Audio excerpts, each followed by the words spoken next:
Buenas noches, Alfonso Pérez Medina, jefe de Tribunales de La Sexta. Para situar a nuestros espectadores, es buscar cómo esta investigación judicial, Nuria Ruiz, la jueza de Catarrocha, viene desmontando uno tras otro los argumentos de Mazón. Absolutamente, es una tónica general la que está siguiendo la jueza de tratar de desmontar todos esos argumentos de Mazón, básicamente defendiendo que fue la Generalitat Valenciana la que tenía las competencias en materia de protección civil y en materia de emergencias. Esta semana un nuevo auto en el que rechazaba una petición de una de las asociaciones que pedía... De investigar al Gobierno Central, ¿verdad? Efectivamente, y preguntar si el presidente del Gobierno había pedido la activación del Consejo de Seguridad Nacional. Dice la jueza que eso no tiene absolutamente nada que ver con este procedimiento e insiste una vez más en que las competencias eran de la Generalitat Valenciana. Claro, pero Mazón viene tiempo diciendo que hubo un apagón informativo, que es que él no podía saber lo que pasaba porque no le llegaba información. Respuesta de la juez. Bueno, pues que había información suficiente en este auto de esta semana, lo vuelve a repetir una vez más, que había, por ejemplo, información del Sistema Automático de Información Hidrológica de la Confederación Hidrográfica del Júcar, que las competencias eran de la Generalitat Valenciana, que se sabía en tiempo real cómo se estaban incrementando los caudales y que, bueno, por diferentes medios, sí, había todos medios a su alcance, y abundante información. La Generalitat podía haber sabido la información que se estaba dando. Les habría bastado también con poner a punto, porque desde las 3 de la tarde estaban contando... La televisión autonómica o La Sexta, Alfonso, que aquí Sexta. También lo estábamos contando. Me decías que también Mazón señalaba que la Confederación Hidrográfica del Júcar no había alertado del barranco del Pollo, de ese desbordamiento. Ahí la jueza también dice, no, oiga...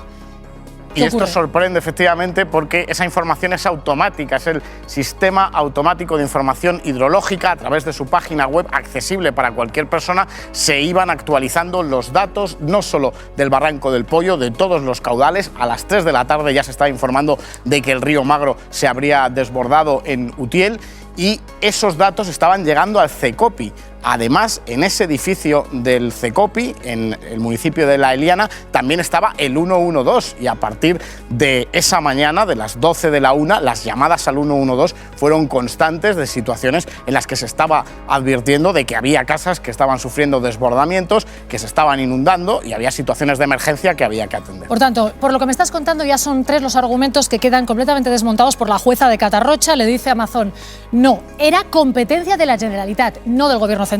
2, había información abundante y disponible. Y 3, no hacía falta que alertara la Confederación porque estaba publicado. Pero vamos ahora al kit de esta investigación, que puede ser por qué nos envía antes esa alerta, que se envió a las 20 horas y 11 minutos, y sobre todo la gran incógnita. Esas 5 horas de Carlos Mazón a otra cosa, porque no sabemos todavía realmente todo lo que pasó. Efectivamente, él a las 2 menos cuarto tuvo su último acto público, a las 3, en esa primera versión que dio la Generalitat, se fue a hacer un picoteo. Luego hemos sabido que no fue un picoteo de trabajo, como dijeron, que fue una comida con la periodista Maribel Vilaplana, al menos desde las 3 hasta las 5:30, 6 de la tarde, en ese restaurante El Ventorro. Claro, pero la clave es después, porque no se le ve hasta las 8:30 aproximadamente qué pasa después. Él dice que va al Palau. Efectivamente, desde las 5:30, 7:30 de la tarde hay un vacío, una especie de negro en el que no sabemos exactamente qué estaba haciendo Carlos Mazón. Y hemos tenido esta semana también informaciones nuevas, por ejemplo, que desde las 6 de la tarde las llamadas al 112 bueno, ya alertaban de esa situación de emergencia. Había además, gente que estaba ya ahogándose a las 6 de la tarde, exacto. Por ejemplo, llamando de forma desesperada. La Mientras familia Mazón de Dolores Ruiz, la mujer que perdió a su marido y a sus 2 hijos, está perfectamente constatado que a partir de las 5:30, a las 6 de la tarde, una de sus hermanas y sus hijos estaban llamando incesantemente al 112 para intentar que rescataran a su familia. Algo en todo que no caso, se Mazón, produjo. si fue al Palau, no lo sabemos porque borraron las cámaras del Palau. Y esa es una de las revelaciones que hemos conocido esa semana, que esas imágenes no vamos a saber a qué hora entró Mazón o a qué hora salió, si es verdad que estuvo en el Palau de la Generalitat después de esa comida en El Ventorro, porque se han borrado esas imágenes. Y tampoco sabemos ni qué estaba haciendo, ni por qué no le cogía el teléfono a Salomé Prada, su exconsellera de Interior, que era la persona que en todo caso le estaría llamando para alertarle. Ni siquiera en esta franja de 6:30 a 8 menos cuarto no le coge el teléfono. Exacto, este es un dato importante también cuando declaró el viernes de la semana anterior Salomé Pradas ante la jueza, dio un listado de las llamadas que había hecho ella esa tarde y lo que tenemos es que hay un vacío entre las 18:30 y las 19:43 que llamó al menos en 2 ocasiones a Carlos Mazón y que Carlos Mazón por alguna razón no cogió el teléfono de Salomé Pradas, que recordemos era la consejera de Interior y por lo tanto la persona que estaba al frente de la emergencia en ese momento. ¿Qué podría haber más Durante importante? 1 hora y 13 minutos, Carlos Mazón, hay 2 llamadas perdidas en ese periodo de tiempo, no cogió el teléfono a su consejera de Interior. ¿Qué podría haber más importante que responder ante su consellera de Interior en un día de alerta roja decretada desde las 7 de la mañana? Finalmente, llega el mensaje de alerta, que no es hasta las 8 de la tarde y 11 minutos, el mensaje que tenía que haber llegado mucho antes, que alertaba a la gente de que no salieran a la calle, que buscaran lugares elevados.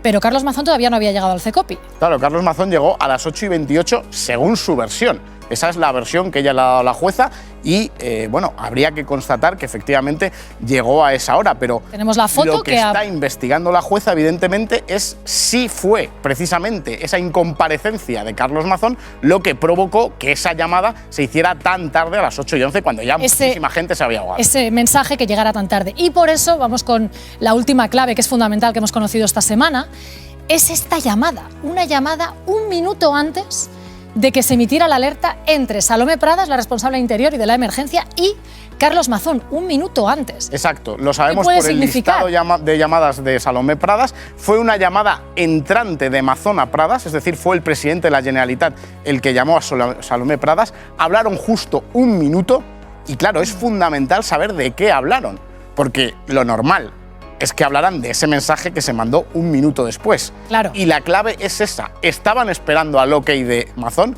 tenía que necesitar el visto bueno para que mandaran ese mensaje. Esa llamada de 1 minuto es absolutamente crucial en la investigación judicial. Y además es una llamada que Carlos Mazón, confírmame si esto es así, escondió. Cuando él relató las llamadas que había tenido ese día, no habló de esta llamada, que puede ser fundamental en la investigación. Él en el Hotel Ritz, en un acto que tuvo en Madrid, dio un listado de llamadas, pero esta